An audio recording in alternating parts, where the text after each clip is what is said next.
జయ గురుదేవ. సత్యమేవ జయతే. సత్య స్వరూపమై ఉన్న ఆ పరమాత్మ సత్యం ఎక్కడైతే ఉంటుందో అక్కడే స్థిర నివాసం చేసుకొని ఉంటాడు. లోక కళ్యాణానికై అవతరించిన జగద్గురువులు ఆది శంకరాచార్యులు, శ్రీ శ్రీ శ్రీ సింహాద్రి సనారి విశ్వనాథ అవధూత స్వాముల వారు, శ్రీ శ్రీ శ్రీ మధ్విరాట్ పోతులూరి వీరబ్రహ్మేంద్ర స్వాముల వారు సత్య స్వరూపులు. అలా సత్యపూరితమైన గురువుని మనము నమ్ముకొని ఉన్నప్పుడు మన ఆలోచనలు, ఆలోచించే విధానంలో ఎటువంటి స్వార్థపూరితము లేకుండా జ్ఞానపూరితంగా ఉండాలి.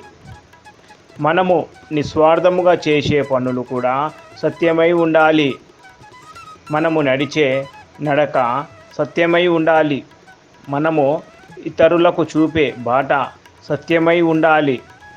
మన తోటివారిపై మనము చూపే చూపు కూడా సత్యమై ఉండాలి. ప్రేమ, ఆదరణ, అభిమానము సత్యమై ఉండాలి. మన నోటి నుండి పలికే ప్రతి మాట సత్యమై ఉండాలి.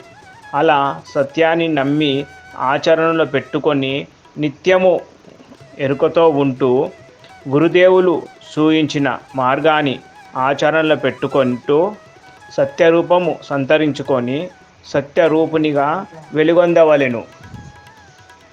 ఇలా మనం అందరము కూడా సత్యాన్ని ఆచరిస్తూ సత్యమై ఉంటూ సత్యమైపోవాలి. సత్యమేవ జయతే. శుభం భూయాత్.